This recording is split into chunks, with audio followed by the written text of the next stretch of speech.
Pungwe Malawi kunzita kusangalatsa komanso kudziwitsa pangani subscribe kutizisa makuponyeni. This is just a recommendation. Mugama banga Malawi yanwe muna mage muzungu banga go stick to puje ni mozi ngati kugamba zamu fina ngaja mena jando uri mufujando uri and they'll have a full story of that person. The other thing is muna nkauna na uri muna chira kuzina uri by June when ali amangilo nde June jawuran to mulowa and so should we trust you when uri zimene zimu magamba zindizona kapena just mango yankula for the sake of what ango banga basi for moral sake. I mean, it's up to you to trust what I say or not. It's not for me to make you trust me. You look what I've done, what I've been doing since 2024. And from that, then you can determine whether you can trust me or not. It's not for me to tell you whether you trust me or not. In terms of how I do my lives in the way that I do because I have to be interactive with people. And I'll continue to engage with the comments because I'm a lively person. I'm not a legend. I'm not a machine. It's programmed and I work like that. No, I interact with people and I do these lives not for me. I do them for Malawians. Now, if Malawians are making some comments, I need to address those comments because it helps to respond to those things. It helps to remove misconceptions, a joke. I want to engage with people. I'm a human being and they are human beings. So we need to be not mechanical. I'll continue to engage people. Decide, not me. Okay, thank you for answering my question. You're welcome, ma'am. Just to encourage you, whatever happens, tilingadi Malawi alingadi ziko limene ili nthawi jotati nthawi yakusaziwa ambuye Mulungu anawalekerera. So timoneka ngati kuti ndife anthu ozindikira kuma background sizili choncho and to me, for me it's like an eye opener. Komanso panova I'm seeing ziko limene malionera diso la Malawi panova I'm seeing it differently. And so thank you for opening our eyes and I hope unena kuti the rest of Malawians sakazo chimodzi komano I wouldn't be surprised when there will be people, I mean, even when I have somebody somewhere there, I will go to ninja, koma wezi kuti, koma some areas going to ninja just because of one person, I mean, who's controlling his own, but they are so ignorant to the point whereby they also fight me. They will be fighting me. Yes, there's somebody, their relatives are dying in the hospital there. Yeah. When for example, we have cancer patient people. They are being sent to India whatsoever. Many facilities are now because this is 2026. And so we talk about Malawi, we talk about 2060. And we didn't imagine my vision. I mean, still on the ground. Yeah. There's somebody out there, a child. I mean, I walk a bridge across our. We're behind, but at the same time, we're trying to pretend as if we're far, we're ahead of the time, which is like, I don't know whether we're in the wrong time zone. I really don't understand it. So by the end, I would have been following you, and it's been an eye-opener for me, of which I had already have my questions, my unanswered questions.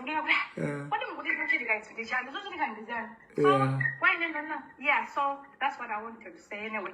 No, thank you so much for being brave. Pido, you wanna say something? I'm trying to raise other people. While we're doing that, this is your platform, I say. Of course, I cannot keep quiet.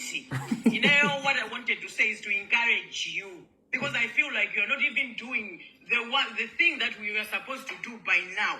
By now, Malawi was supposed to shut down. Chirungamo Malawi akuchiziwa. But because many of these are criminals and beneficiaries of Kuba, amafuna kubwera to bring you down. Enawa ndi azimai, mulazimai nde muli azibambo. Azimai onena unauta kugona na wanthu aja, uzuzisa maliseche yao, ndi kumatenga ndrama and they think and feel like it's okay. Then what I wanted to say is, I'm always telling you, do not back down. Panobo, Bebe wabadwa mu dziko la Malawi. And who is that baby fighting against corruption? Ndiye mwana uja tikumuyangana nongodi mwana timamulela bwanji. Mwana amati akabadwa timampasa jani bere timamulela kuti afike mwana uja poti wapita mpaka na university. Fighting against corruption. Singachitike lero kumaliza mawa. Anthu mune amakuba nthawi ya kamuzu. Anthu osokanga nthawi ya kamuzu. Investigation should start nthawi ya kamuzu. Anthu osiwa ndokuba. We should recover chuma kuchokera nthawi ya kamuzu. Kuchoka nthawi ya kamuzu kubera nthawi ya bakiri mbafa. Kuchoka nthawi ya bakiri mbafa kubera nthawi ya bingu mbafa. Kuchoka nthawi ya bingu. Anthu onsewa dziko la Malawi lili ndi anthu okuba. Educated savages, educated mafias, educated anamapara. Anthu opusa. Asandiyankhulise pambali pakati ndikupaona. This is the things that they love to do. Ndikuona ngadziko mwasekatu mwaona aujenano amaimba chani ame ano amaimba cha samaimba pompano kunena kuti usamupenza kombolo siso anthu panoko zifondanira kuti mapwala akuona kuti pido ndoipa pido ndi satana pamene asilikali ame apolisi ndamene sala satana anthu opusa inu anthu opepera kwambiri anthu akukubera ni ndalama msipatala mulibe mankhwala chazi mmano akufa kusowa panado msipatala kumalawi ndalama zimene akuba munthu mmozi. You look at what is happening. Anthu awawenda anthu oyipa ali busy kumathirana matiye gasi machani. By now amene uja chakwera chimwendo mukumona kuthirana nawo matiye gasi achi amayeneka anthu amene ajolota athuzula tibe nawo ntchito anthu amene akuonongesa dziko ndi anthu ngati amene ajawo. You understand? And Malawi ambiri because they are benefiting. As they are benefiting. Akuona kuna kuti iwe ndiwo wamisala. You Alex, don't look at whosoever is calling you wamisala. I mean, is confessing what he or she is. Amisala ndiyowe. Chifukwa zikolo under their watch. Mafuta kulibe. Zikolo under their watch. Kusafira siku lale lolo Malawi. Timeneka tikhale ndi ufa amene amagulisira ku South Africa kucha. Iwisa. Timeneka tizivutika ndi chimanga kumati tininja la this, tininja la that. Those are the things ministers my guy felt zikhala nazo. Anthu ambiri kumalawa kuziwa what is happening. Ineyo, when I'm looking at you, I know kuti kumalawi things are going to change. Even though people cannot understand what's really happening. I'll give you one example. Peter wasankha anthu judiciary. Anthu amene wasankha aja Peter. Ali ndipo yambira. They have where to start. Peter tu wamangidwa atu ndi anthu okuba. If you don't know, Peter is not samena kulamula dziko la Malawi. Anthu okuba ndi amene kulamula dziko la Malawi. Peter panopo alibe mawu. There's nothing I can do. Koma Peter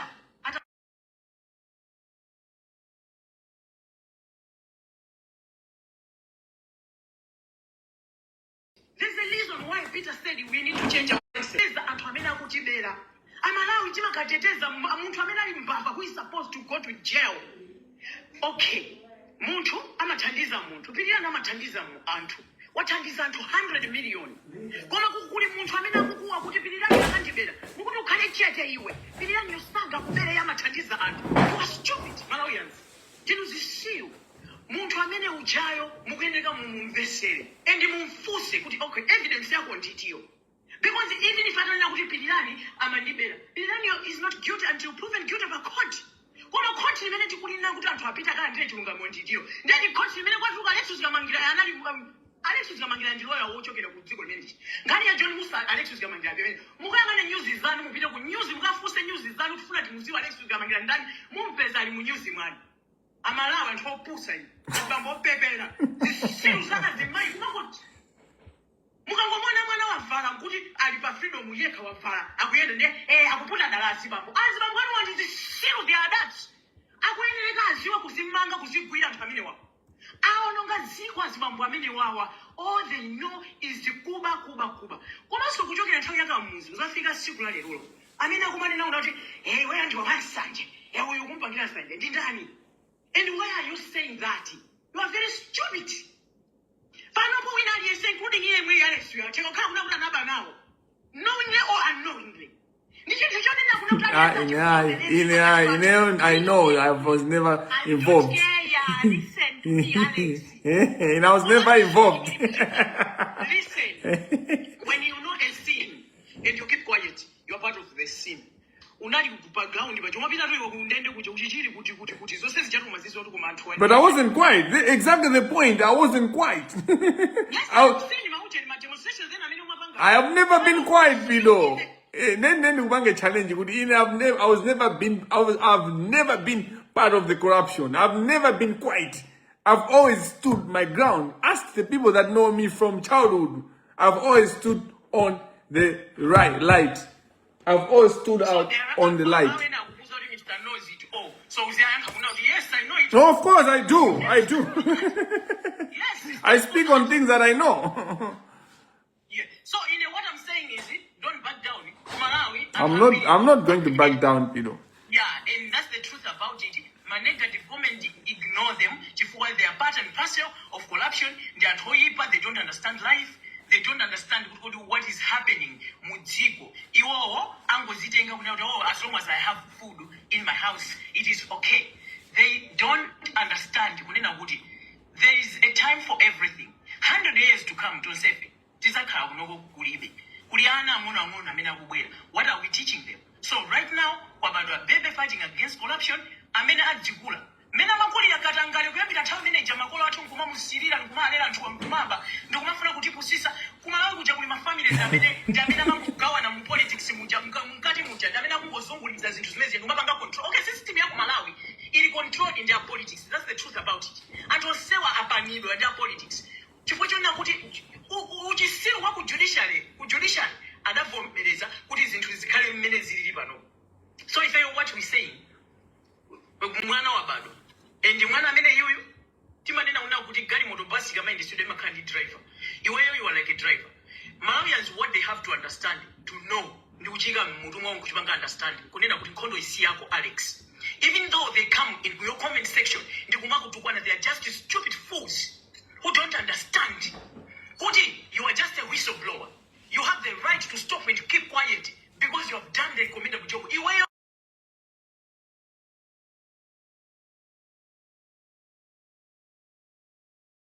What happens next? Why are Malawians just coming to attack you? Why can't they let us see what the you can see Mudziko Matu. Tilindia army ya Dziko la Malawi is failing us. Army ya Dziko la Malawi kupita ukapanga ataki and tuchifuacha uniform and material.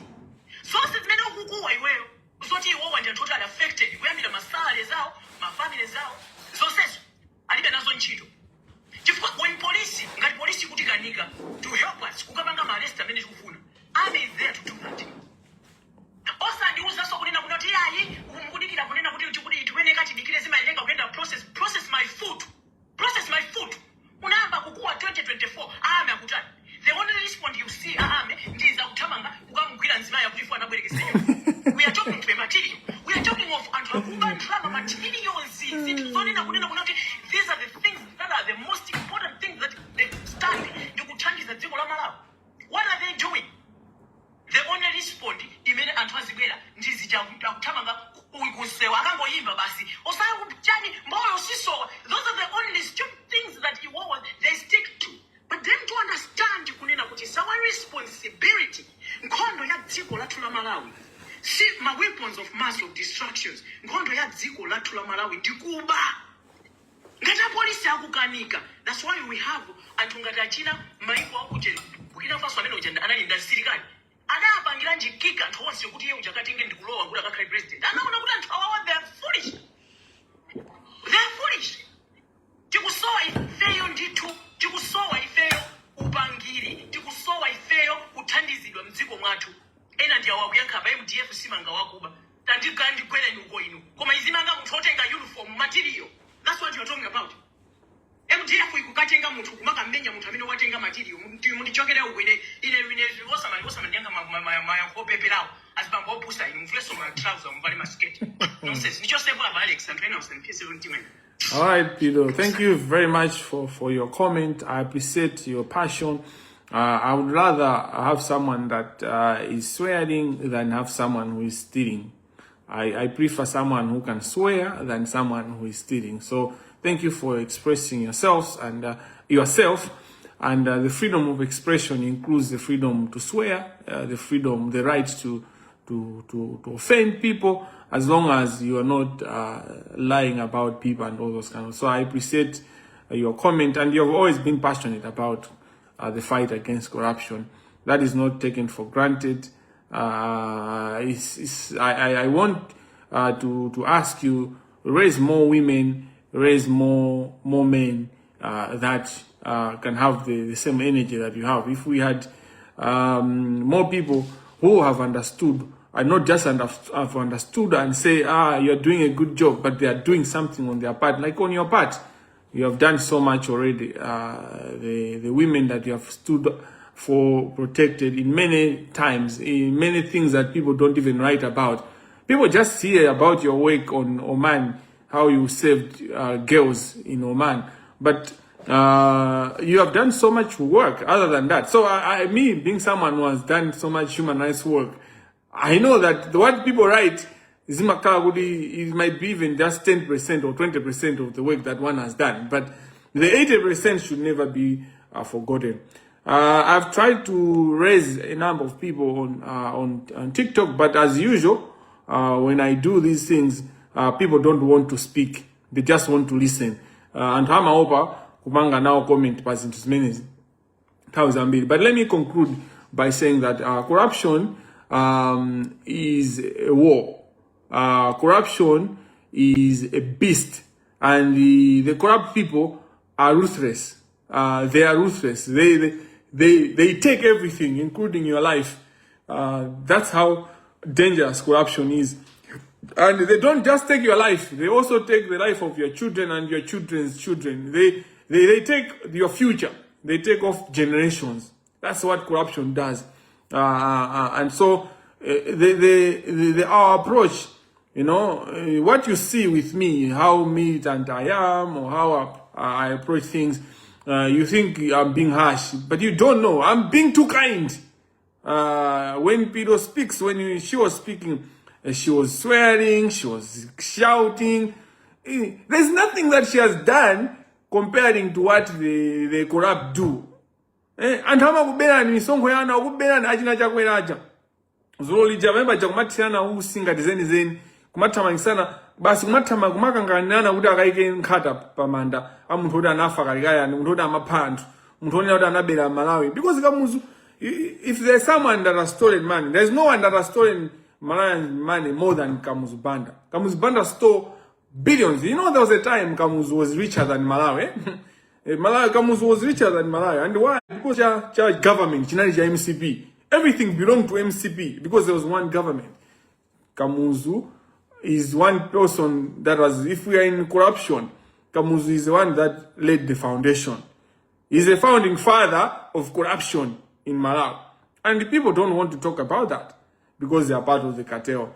You know, and so I want to re-emphasize kunena kuti kumenya na nkhondo kulimba na ndikatangale sinkhani yonena kuti yosekererana kapena yonyengererana ndi nkhani ya serious. Ndipo anthu ambiri sakondwera nawo makamaka anthu amene akupanga enjoy